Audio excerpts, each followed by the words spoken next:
नमस्कार, घरगुती रेसिपी या चॅनलमध्ये तुम्हा सर्वांचं अगदी मनापासून स्वागत आहे.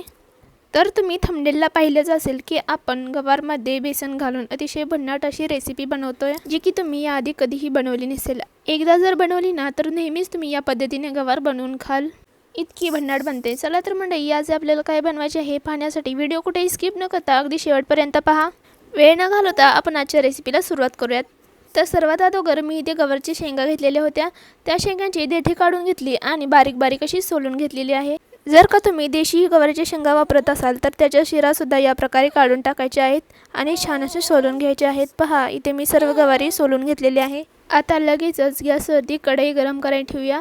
कढई गरम झाली की यावरती थोडंसं तेल घालायचे, अगदी थोडंसं तेल घालायचे आहे आणि व्यवस्थित अशी निवडून घेतलेली गवार आपल्याला यामध्ये घालायची आहे. गवार यामध्ये घालून आपल्याला छान अशी भाजून घ्यायची, परतून घ्यायची आहे. तर बघू शकता, इथे मी गवार संपूर्ण भाजून घेतलेली आहे. आता यामध्ये आपल्याला बेसन पीठ घालायचे. अगदी पाव वाटी म्हणजे 2 मोठे चमचे यामध्ये मी बेसन पीठ घातलेले आहे. गवारमध्ये बेसन घातल्यानंतर व्यवस्थित अशी आपल्याला गवार मिक्स करून घ्यायची आहे आणि इथे आपल्याला गॅस मध्यम ठेवायचा आहे. जरी लो ठेवला तरी चालेल. मध्यम टू लो गॅसवरती आपल्याला गवार आणि बेसन पीठ छान असं भाजून घ्यायचं आहे.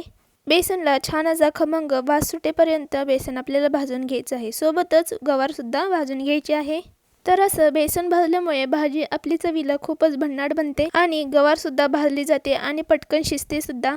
आता यावरती आपल्याला पाण्याचा शिपका द्यायचा आहे. अगदी थोडंसं पाणी घ्यायचं आणि यावरती शिंपडून घ्यायचं आहे. पाणी शिंपडल्यानंतर आपल्याला छान असं एकजीव मिक्स करून घ्यायचं आहे. जास्तही पाण्याचा वापर करायचा नाही. अगदी थोडंसं पाणी घ्यायचं आणि यावरती शिंपडून घ्यायचं आणि एकजीव असं मिक्स करून घ्यायचं आहे. ही गवारीची रेसिपी चवीला खूपच भारी लागते. एकदा जर बनवाल ना तर परत याच पद्धतीने तुम्ही परत बनवून खाल, इतकी भारी लागते.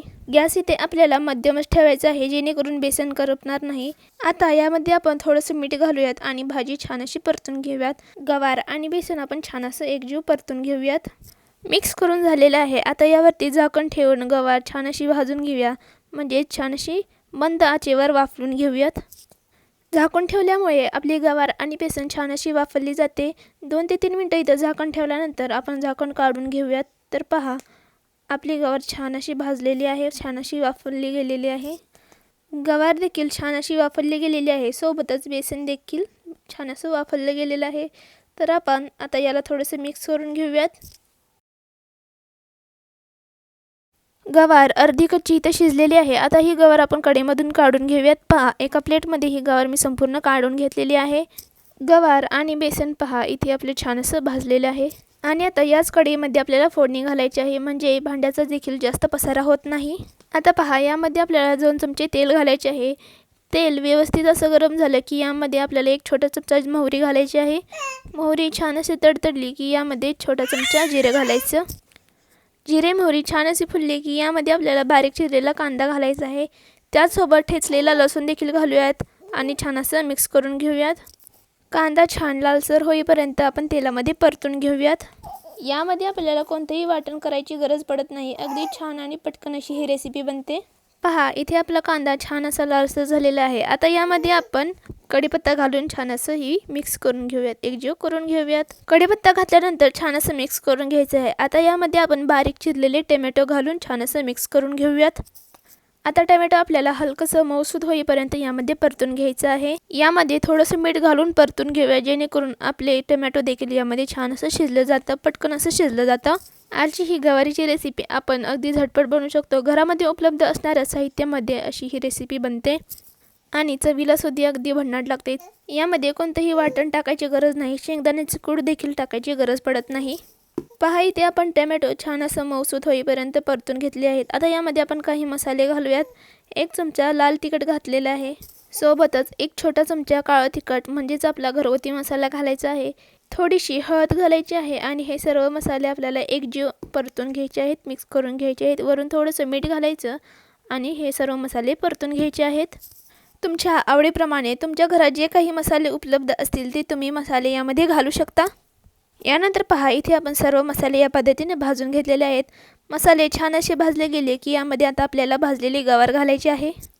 गवार घालून छान असं मिक्स करून घेऊयात, एकजीव करून घेऊयात. पहा, यामध्ये मी सर्व गवार घालून मिक्स करून घेत आहे. पहा, गवार आपण संपूर्ण मिक्स करून घेतलेली आहे. आता यामध्ये आपण 1 ग्लास पाणी घालून घेऊयात. गवार आपण अर्धी कच्ची शिजवून घेतलेली होती, त्यामुळे आता यामध्ये 1 ग्लास पाणी घातल्यानंतर थोडीशी आपण गवार शिजवून घेणार आहोत. मंद आचेवर गवार आपण शिजवून घेऊयात. पाणी घातल्यानंतर पहा, आपण वरनं बारीक चिरलेली कोथिंबीर घालणार आहोत आणि एकदा मिक्स करून घेऊयात. कोथिंबीर घातल्यानंतर आपल्या भाजीला छान अशी उकळी आलेली आहे. यानंतर यावर प्लेट झाकून 10 मिनिटं याला शिजवून देऊयात. 5-6 मिनिटानंतर यावरची प्लेट काढून घेऊयात आणि पहा, आपली गवारची भाजी इथे छान अशी शिजून तयार झालेली आहे. अशीच गवारची भाजीची रेसिपी तुम्ही देखील ट्राय करा. मला खात्री आहे की तुम्हाला देखील ही रेसिपी खूपच आवडेल. आजची रेसिपी कशी वाटली हे मला कमेंटमध्ये नक्की सांगा. पहा, मंद आचेवर आपण गवार छान अशी शिजवून घेतलेली आहे. आता आपण गवार सर्व करून घेऊयात. मस्त इथे आपली बेसनमधली गवारची शेंग तयार झालेली आहे. मस्त गरमागरम ही गवारीची भाजी तुम्ही भाकरीसोबत, भातासोबत किंवा चपातीसोबतसुद्धा सर्व करू शकता. टिफिनसाठीसुद्धा तुम्ही ही गवारची भाजी देऊ शकता. तुम्हीसुद्धा बेसनमधील ही गवारीची शेंग नक्की ट्राय करून पहा. मला खात्री आहे की तुम्हालासुद्धा ही गवारीची शेंग नक्कीच आवडेल. तर मंडळी, तुम्हाला आजची ही गवारची रेसिपी कशी वाटली ते मला कमेंटमध्ये नक्की सांगा. जरासुद्धा आवडली असेल ना तर एक लाईक नक्की करा. आणि जाता जाता आपल्या घरगुती रेसिपी या मराठी चॅनलला नक्की सबस्क्राईब करा. पहा, ही भाजी दिसायला जितकी सुंदर दिसते ना ती चवीलासुद्धा खूपच सुंदर आणि भन्नाट लागते. मंडळी, आजचा हा आपला व्हिडिओ तुम्ही कोणत्या शहरातून पाहत आहात ते मला कमेंटमध्ये नक्की कळवा. तर मंडळी, तुम्हाला एक विनंती आहे, तुम्ही जर आपल्या चॅनलवर नवीन आला असाल तर चॅनलला लाईक करा, शेअर करा, सबस्क्राईब करा. सोबतच बेल आयकॉन देखील प्रेस करा, जेणेकरून माझ्या नवनवीन व्हिडिओचे अपडेट सर्वप्रथम तुमच्या फोनवरच जातील. आजचा व्हिडिओ कुठेही स्किप न करता अगदी शेवटपर्यंत पाहिल्याबद्दल सर्वांचे मनापासून धन्यवाद.